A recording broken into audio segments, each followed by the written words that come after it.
With Dutch resistance neutralized, onward surged English expansion, but controversy awaited in Canada, where beyond royal permission, opportunity was sought by French fur traders Radisson and Groseilliers.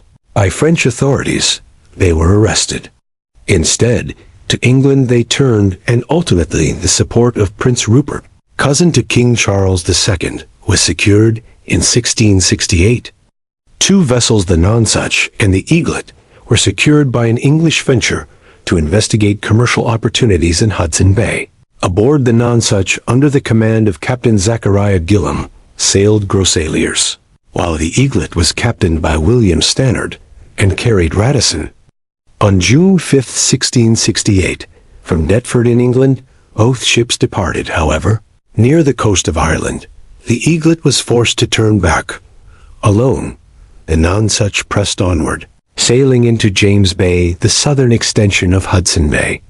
There, later in 1668, the first permanent trading post on Hudson Bay, Charles Fort, was established by the crew at the mouth of the Rupert River. Following a productive trading winter in 1669, on October 9th, to England returned the Nonsuch, carrying the first shipment of furs obtained through Hudson Bay trade to Thomas Glover, one of London's leading fur merchants. Most of these furs were sold for £1,233.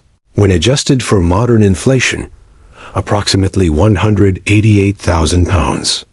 Today would be worth that sum, with proof of both feasibility and profit. Exclusive trading rights to all lands drained by rivers flowing into Hudson Bay were awarded by King Charles II to a new enterprise, the Hudson's Bay Company, a corporation that remains active to this day. Back in New England, at an accelerating pace, English settlements were expanding. In 1624, a population of only 180 people was had by the Massachusetts Bay Colony. By 1675, to 64,000 had that number exploded. As the population surged, so too did the demand for land, food, and natural resources. Beyond their small settlements, colonists began spreading to sustain themselves. Within the ancestral territory of the Wampanoag Confederacy sat their informal capital, Plymouth. Initially, cooperative were relations between the Wampanoag and the English Pilgrims. Over time, however, tensions grew due to fundamentally incompatible views of land ownership. Attempts to define territorial boundaries failed. By individuals holding legal deeds, land could be privately owned. That was the English belief. As a communal resource meant to be shared, land was viewed by native peoples.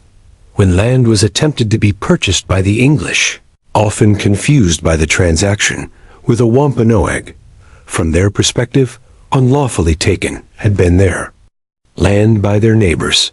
In 1675, finally erupted tensions. 3 Wampanoag men accused of murdering John Sassaman, a Native American convert to Christianity, were executed by English authorities. The Wampanoag, who were led by Metacom, known to the English as King Philip, were enraged by the executions. His warriors were rallied by Metacom, and against English settlements, attacks were launched. Beginning in Swansea and spreading to Taunton, Brookfield, and Deerfield, by winter, the violence was not halted. Through hunger, disease, and brutal weather, both sides suffered. Metacom's alliance was joined by native tribes and intensified. Did combat? Forcefully, the English retaliated, culminating in the infamous Battle of Great Swamp, where a fortified Narragansett settlement was captured at tremendous cost to both sides. Unpredictably shifted alliances. With the Mohawk, English leaders negotiated, hoping to weaken Metacom's coalition. Destroyed were native villages, displaced families, and lost countless lives. Until 1676, his alliance was held together by Metacom, when by John Alderman, once his trusted friend, he was assassinated, known as a praying Indian for his Christian faith. With Metacom's death, collapsed native resistance. By August 1676, officially ended the war, leaving devastation on both sides. With the Treaty of Cusco, the conflict concluded, which permitted English settlers to remain on native lands. In exchange, an annual tribute of 1 peck of corn equal to 2 dry gallons was required to be paid by each English family, a negligible amount for Massachusetts farmers. Meanwhile, in England, another religious movement challenged Anglican authority, the Quakers. The idea of the inner light was one of their most radical beliefs, the conviction that a divine spark was possessed by every person, enabling direct communication with God without the need for priests, bishops, or kings. All formal titles were rejected by Quakers. By their first name, everyone was addressed kings, nobles, parents, simply. Charles was King Charles, even by name. Their parents were called by children. From mainstream society, this rejection of hierarchy alienated them. A safe haven was sought by William Penn, a place where Quakers could live freely. Conveniently, Penn's father was owed a debt of £16,000 by King Charles II, equivalent to £8 million today.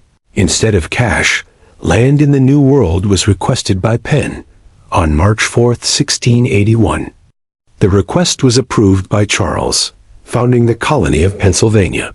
When aboard the Welcome in October 1682, Penn arrived, a settlement named from the Greek Philio Adelphos. The city of brotherly love was established by him. Philadelphia would be the city, a society where all people regardless of race, religion, creed, or gender could thrive without persecution, was envisioned by Penn. In theory, as equals could meet a white man and a black man. A holy experiment. Was this vision called by Penn, rooted in the Quaker belief that in God's eyes, all individuals are equal, following the death of Charles II in 1685. Again into turmoil plunged England. A committed Catholic was his successor, James II. Religious tolerance was promoted by James, but furiously reacted Protestants when Catholics were appointed by him to high offices, violating the Test Act. By the birth of James's son, fears were intensified. To establish a permanent Catholic dynasty threatened his Catholic heir, alarming the Protestant establishment. A secretive group known as the Immortal Seven feared that toward absolutism, the monarchy was drifting, undermining Parliament and the rule of law. To Prince William of Orange, James's Protestant son-in-law, they turned. In 1688, to England sailed William. As allies defected, rapidly collapsed James's support, fearing assassination. Under cover of night to France fled James. With the throne vacant, power was accepted by William and Mary. The opportunity was seized by Parliament, and in 1689, the Bill of Rights was passed, cementing parliamentary supremacy, limiting royal authority, and safeguarding individual liberties. Soon, America was reached by news of the Glorious Revolution.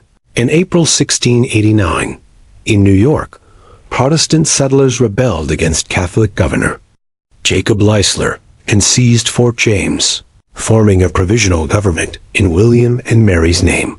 In Massachusetts, in Boston, colonists overthrew Governor Sir Edmund Andros, arresting him and restoring their former government while pledging loyalty to the new monarchs. As an attack on Catholic power and papal authority, these events were viewed by France. But soon, isolated found itself France, England, the Dutch Republic, Spain, and the Holy Roman Empire united in the Grand Alliance.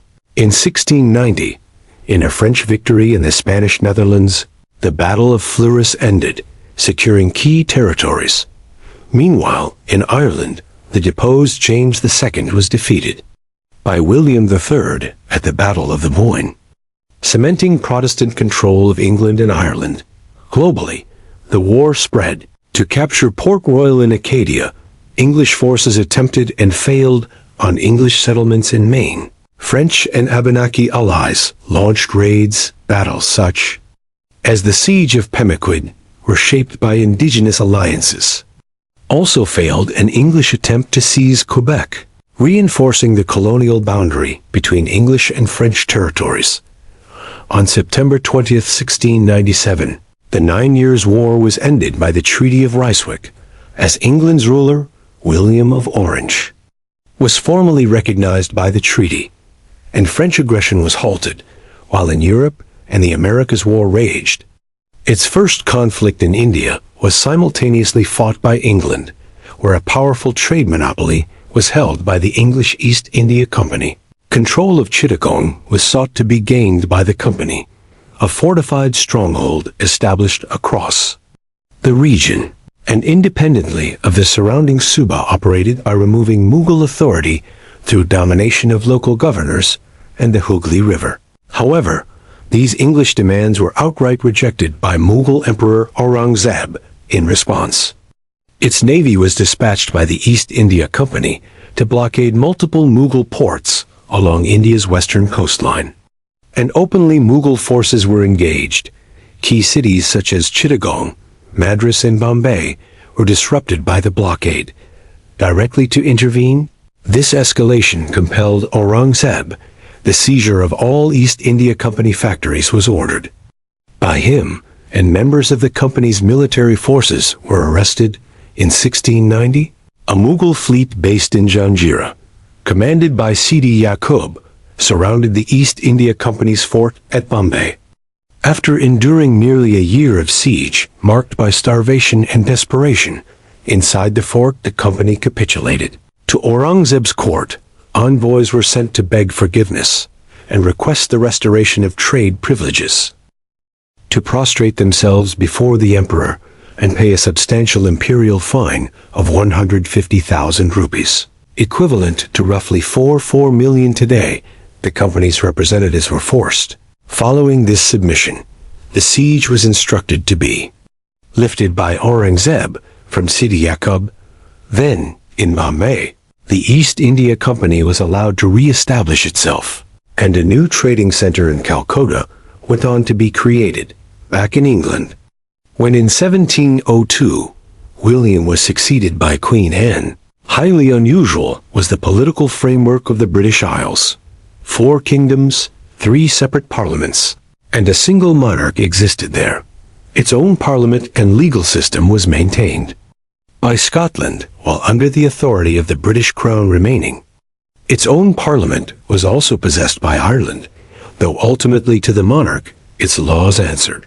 A unified parliament was shared by England and Wales, as into English political and cultural life. Wales had been largely absorbed by 1707. With deep economic hardship fueled by corruption, dwindling resources, and an increasingly dominant elite class, Scotland was struggling. Their influence would grow if with England's its parliament was merged by Scotland, that was believed by wealthy Scottish power brokers. Widespread became bribery.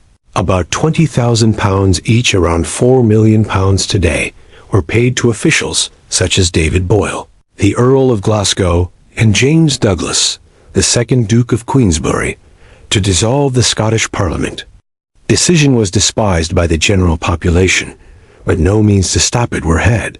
On May 1, 1707, formally united the Scottish and English parliaments, creating the Parliament of Great Britain, headquartered at Westminster in London. With this act, meaningful Scottish independence vanished, while across Scotland resentment simmered. No resistance followed. For England, however, the concept of Great Britain was given rise to by this parliamentary union, and the true beginning of the British Empire was marked. Although relations between England and France were aimed to be stabilized by the Treaty of Ryswick, short-lived proved peace. By 1707, conflict resumed, largely over colonial disputes. In the Americas, tied to a looming succession crisis in Spain, gravely ill and childless was King Charles II of Spain. 2 rival claimants emerged: Archduke Charles of Austria from the Habsburg dynasty, and Philip of Anjou, a Bourbon prince, with close ties to France's King Louis XIV. That a united French and Spanish monarchy would dramatically expand Catholic dominance worldwide was feared by England. As a result, war was declared by England. Though by a dynastic dispute sparked, the conflict ultimately reshaped global Colonial power on American soil. The first battle fought took place at Fort Albany. The English trading post was targeted by French commander Claude de Ramezay, intent on eliminating it. Limited protection was offered by the fort's wooden walls and palisades. Inside, for the inevitable assault, English traders and soldiers prepared. Overwhelmed by heavy French cannon fire were the defenses, forcing the fort's surrender. Still, as English and French settlers battled over territory in Acadia's unforgiving wilderness, the struggle continued. By commanders Francis Nicholson and Samuel Vetch, English forces were led to secure the region for the crown. At Port Royal, offshore, appeared English warships, their cannons ready. To the French stronghold, colonial troops laid siege. Inside, a determined French defense was commanded by Governor Daniel Dogger de Subercase. As artillery thundered and muskets cracked, days blurred into nights. Eventually, negotiations began. On a clear October day, above the walls, white flags rose. On October 5, 1710, surrendered Subercase, marched in English troops. Lowered was the French flag, and raised was the Union Jack. Now under English control was Acadia, and renamed Annapolis Royal in honor of Queen Anne, whose reign marked this historic transition. As the war concluded in the Netherlands, the Treaty of Utrecht was signed. As King of Spain, Philip V was officially recognized. Yet the most significant provision was the Asinto de Negros, which granted England enormous economic leverage. Through this monopoly system, the transportation of enslaved Africans had long been outsourced by Spain, previously held by France. As part of the peace agreement, the contract was transferred to England, positioning Britain as a dominant force in the brutal transatlantic slave trade. Also forced by the treaty was France to relinquish Nova Scotia, Newfoundland, and territories in Rupert's Land. Gibraltar and Minorca were surrendered by Spain. While in Europe empire was debated by diplomats, transforming were the Carolinas. Into North and South Carolina, the once unified colony split. With fertile land suitable for sugar cultivation and access to abundant resources, far more valuable than its northern counterpart became South Carolina. Demand for increased production was driven by its prosperity, which in turn intensified reliance on enslaved labor. In 1712, the infamous slave codes were enacted by South Carolina. The harsh ideology of slave owners and their perceived rights were outlined by these laws. To be barbarous, wild, and savage, unfit to be governed by colonial law, declared the code enslaved Africans. Brutal measures were enforced by it. Without white supervision or permission, enslaved people could not leave plantations. To punish slaves found away unlawfully, any white person was obligated. By death, escape attempts were punishable. For 20 days absent faced public whipping, branding on the cheek for a second offense, ear removal for a third, and castration for a fourth. A grim precedent across the colonies was set by these laws. To agricultural instruments, enslaved people were reduced, valued solely for profit. At the time, in North America, about 40,000 enslaved individuals lived. In the Caribbean, Barbados, Jamaica, and the Leeward Islands, due to sugar cultivation, far higher was the demand. Grueling was sugarcane farming, in extreme heat exceeding 100 degrees Fahrenheit. Enslaved laborers cleared land, planted stocks, repeatedly maintained vast plantations, dug irrigation canals, and after more than a year harvested cane. Relentless was the work, often 18 hours a day, and from exhaustion, malnutrition, and heat, many died. To sustain labor demands, approximately 200,000 Africans between 1710 and 1720 were forcibly transported by England. At a horrifying cost, it turned out, came sugar, back in England. A colony for the worthy poor, those trapped by debt and poverty, was envisioned by James Oglethorpe. A choice was given to debtors: imprisonment or relocation to Georgia's marshlands. In November 1732, the ship Anne in Gravesend was boarded by Oglethorpe and 143 others. On February 12, 1733, in Savannah they arrived. Unlike neighboring colonies, slavery was prohibited by Georgia. Large plantations were banned. Small plots designed to sustain families rather than generate vast wealth were farmed by settlers. Not opulence, but stability, a modest, dignified life for ordinary people was Oglethorpe's goal. Another major concern surrounding the introduction of slavery was the presence of Spanish Florida, freedom to any enslaved African who escaped. British territory crossed the border, and pledged military service had been openly promised by Spanish authorities. If slavery were legalized, there would be little preventing enslaved people from fleeing, supplying the Spanish army, and strengthening Spain's foothold in North America. Despite these tensions between Britain and Spain, conflict was already brewing, even before Georgia officially became a colony in 1731, for attacking Spanish ships and seizing their cargo. Notoriety had been gained by British merchant captain Robert Jenkins. During one such encounter, by a Spanish privateer, Jenkins was captured. As punishment, his ear was sliced off by the Spaniards. The severed ear to the British Parliament was later presented by Jenkins, sparking outrage across England and fueling public calls for retaliation. For nearly 8 years, through diplomacy, their differences were attempted to be resolved by both empires. But in January 1740, collapsed negotiations south into Spanish Florida. British forces were led by James Oglethorpe, successfully capturing two forts, Fort Picolata and Fort San Francisco de Cupo. By the victories encouraged, deeper into Florida to seize St. Augustine considered pressing Oglethorpe, however, insufficient for such an assault, realizing his troops. To Georgia, he withdrew to prepare for a counterattack. In the summer of 1742, that retaliation came. On the southern tip of St. Simon's Island, Spanish forces landed, assembling for an attack on the British stronghold at Fort Frederica Soon. A Spanish scouting unit was encountered by British Rangers, and personally by Oglethorpe a charge was led that forced the Spanish soldiers to flee, while to Fort Frederica Oglethorpe returned. Hastily by his troops, the road leading to the fort was fortified to block further advances. A second clash soon followed, later remembered as the Battle of Bloody Marsh. Forward pushed Spanish reinforcements, but were met by English resistance, with the Spanish retreating back toward the coast and eventually returning to St. Augustine. The fighting ended. Not confined to North America was the War of Jenkins' Ear. Thousands of miles away to southern India, specifically the Carnatic region, its reach extended. There, by Indian allies under Anwar backed, one claimant to the Carnatic throne was supported by the British. Opposing them were the French, led by the ambitious Governor-General Joseph Francois Dupleix, who had allied with Chanda Sahib, a rival contender.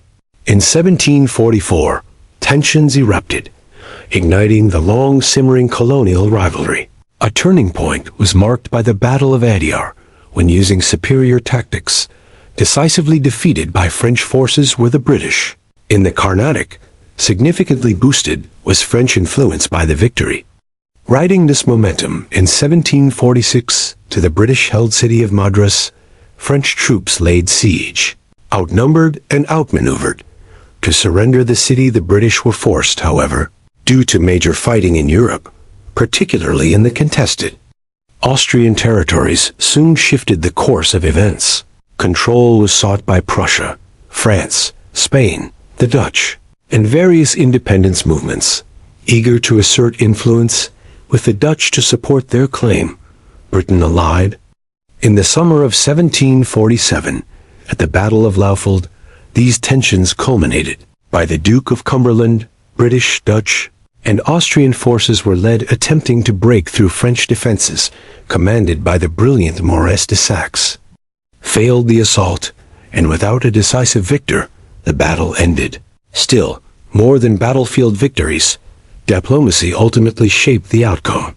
When in 1748 hostilities concluded, largely to their pre-war status, borders were restored by the Treaty of Aix-la-Chapelle. Despite its earlier capture, to British control Madras was returned, along the St. Johns River.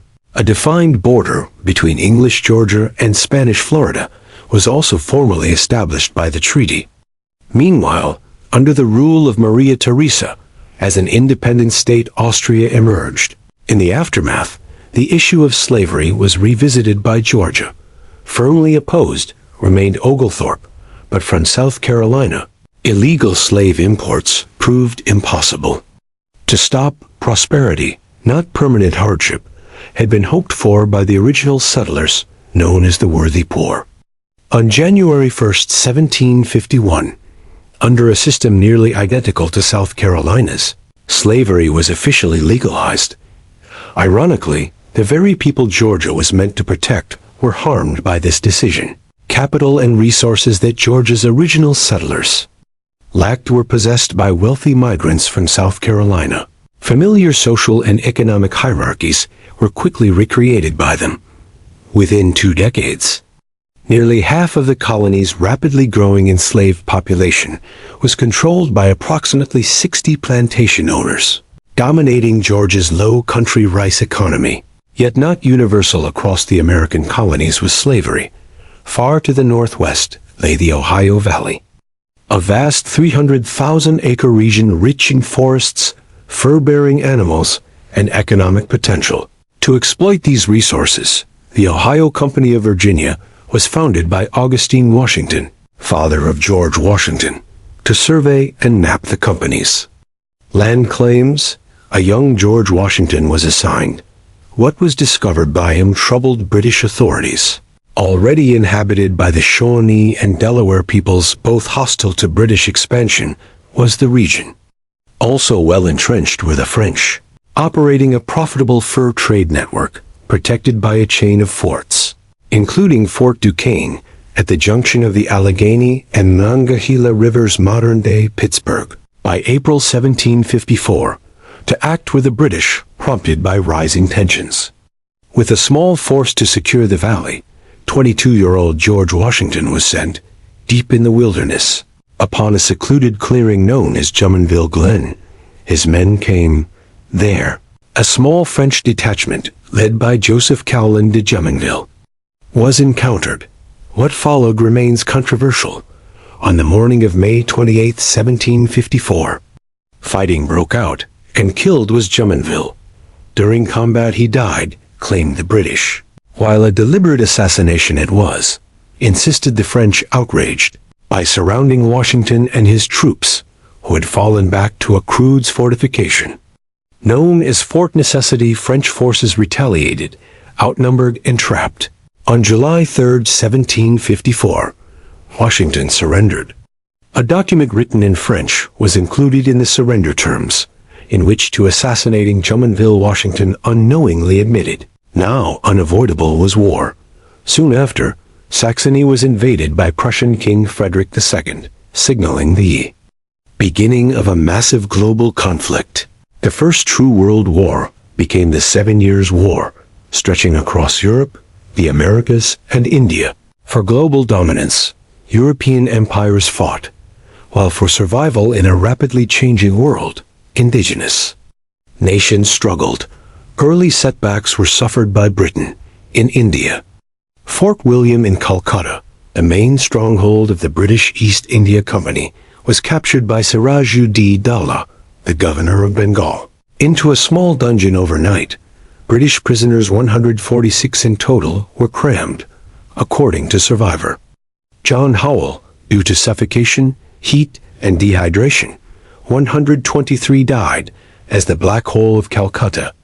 The site became infamous. Across Britain, the news ignited outrage. To reassert control, determined was British officer Robert Clive, who assembled a force to confront Siraj-ud-Dowlah at the village of Plassey in June 1757. A numerical advantage was held by Siraj, and on both armies, the oppressive heat weighed heavily. Yet a hidden advantage was possessed by Clive: betrayal. with disaffected officials including Mir Jafar, who harbored ambitions of power he had secretly allied. As the battle unfolded, faltered Siraj's forces. At a critical moment, defected Mir Jafar's troops, sealing Siraj's fate. Captured and executed was he. And as governor, a ruler firmly under British control, Mir Jafar was installed. Only months later, at Nagapattinam in Maratha territory, another confrontation erupted. On the strategic port, French forces under the Comte de Lally advanced, but ready stood British and Maratha allies. Offshore, naval clashes erupted as cannon fire was exchanged by fleets, while coordinated land assaults pressed the French defenses. The combined strength of British naval dominance, disciplined ground forces, and Maratha military support proved decisive. Devastating losses were suffered by the French, leaving their position in India critically weakened. Meanwhile, in North America, to defend their remaining positions, the French stood ready. What was not anticipated by them was a bold British offensive led by General Geoffrey Amherst against the heavily fortified port of Louisbourg on Canada's eastern coastline. With a devastating naval barrage, the siege began. Opened fire British warships, with cannonballs screaming through the sky as they slammed into the fortress walls. Day after day echoed the thunder of artillery as the bombardment relentlessly wore down the defenses and exhausted the garrison inside. By June 23, 1758, the moment of reckoning arrived. Through the breaches poured British soldiers, with muskets blazing and bayonets fixed, fiercely resisted the French defenders. But too much proved the sustained pressure. One position after another fell, and from French control the fortress was wrested. Just weeks later, on July 8th, another ambitious assault on Fort Caroline, located in present-day New York, was launched by British General James Abercrombie. With a massive force and detailed battle plans, inevitable was believed by the British to be victory. However, into a formidable defense, Fort Caroline had been transformed by French commander Louis-Joseph de Montcalm, surrounded by thick forests and rugged terrain as both a military installation and a natural barrier. The fortress functioned with determination. The attack opened, thundered cannons, fired muskets, and clashed steel as British regulars and colonial troops advanced, yet firm held the French lines. Disciplined and resolute, Montcalm's soldiers repelled wave after wave of attacks. Despite repeated efforts to break through, the British failed. Unshaken stood Fort Caroline as casualties mounted. The grim choice to withdraw was made by Abercrombie. The following year, in 1759, under General Amherst, the British returned. This time, careful preparation and favorable circumstances allowed them to capture the fort with relative ease. Renaming it Fort Ticonderoga, with that victory secured, to a far greater prize turned British attention. Quebec. An initial attempt to lay siege to the city was made by Major General James Wolfe, alongside Admiral Charles Saunders. Unprepared for the challenge, temporarily they pulled back. Inside Quebec, for an inevitable confrontation, Montcalm and his troops braced themselves. On September 13, 1759, that decisive moment arrived. A daring strategy was devised by Wolfe. Under cover of darkness, steep, seemingly impossible cliffs were scaled by British troops, and silently onto the plains of Abraham they emerged. At dawn, into a brief but savage firefight that would determine the fate of New France. The battle erupted. In the chaos, both commanders Wolfe and Montcalm were struck down, mortally wounded. Just long enough to learn that his forces had secured victory lived Wolfe. To the British belonged the plains of Abraham, but immense was the cost among them. Wolfe's life, with Quebec encircled and supplies running dangerously low, collapsed French resistance. On September 18, 1759, to British control surrendered Quebec, the heart of New France. Across the globe in India, unraged conflict. In Madras, by French forces under General Thomas Lally Tollendal. The aim was to drive the British from the subcontinent altogether. By allies from the Kingdom of Mysore reinforced with relentless energy amid oppressive heat, they advanced on the city. Artillery fire, musket volleys, smoke, and dust filled the battlefield, as in the balance hung Madras. By Colonel Eyre Coote, the British defenders mounted a stubborn defense. Repeatedly against British lines, French assaults crashed, and for hours, uncertain remained the outcome. As evening approached, suddenly shifted the tide. A decisive counterattack was launched by Coote that tore into the French center. British discipline, coordinated musket fire, and artillery shattered the French momentum, forcing them to retreat. Soon after, south to Wandiwa shifted fighting.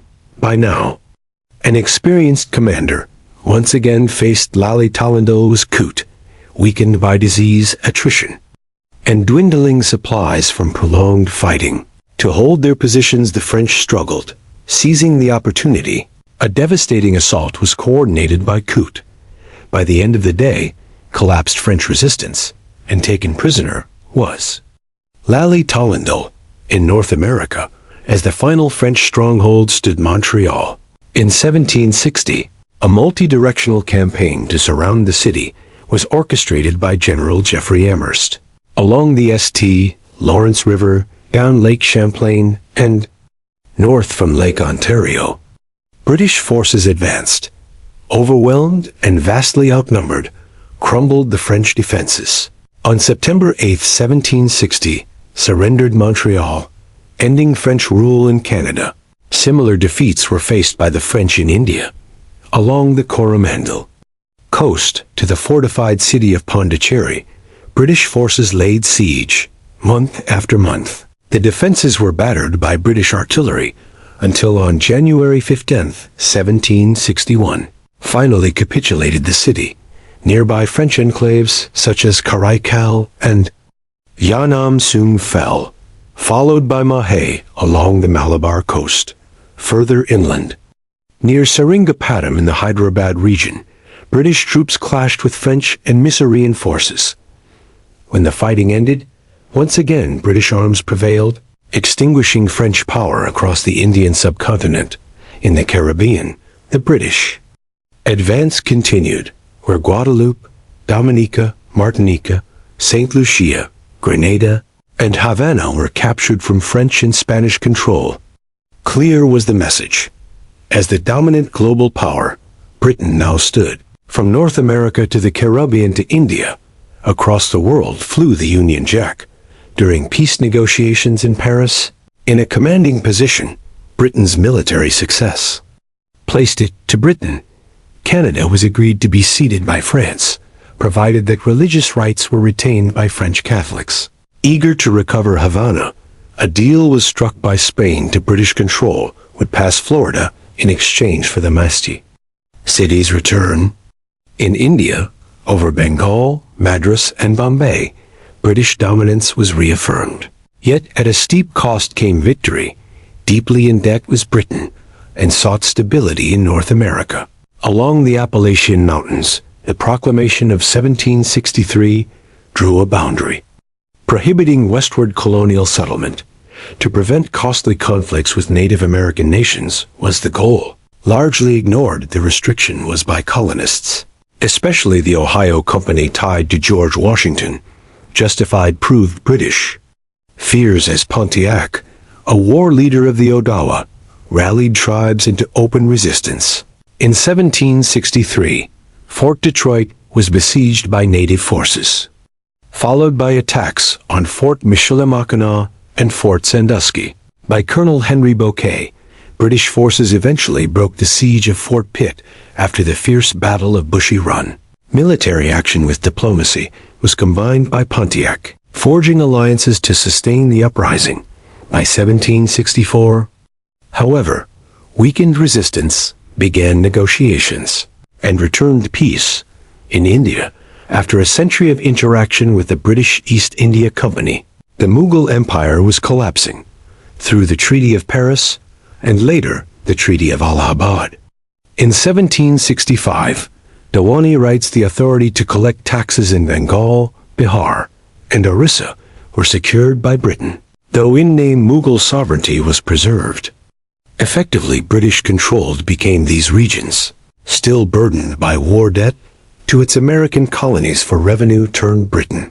Direct taxes on printed materials were imposed by the Stamp Act of 1765, sparking outrage under the rallying cry, "No taxation without representation," though repealed was the act.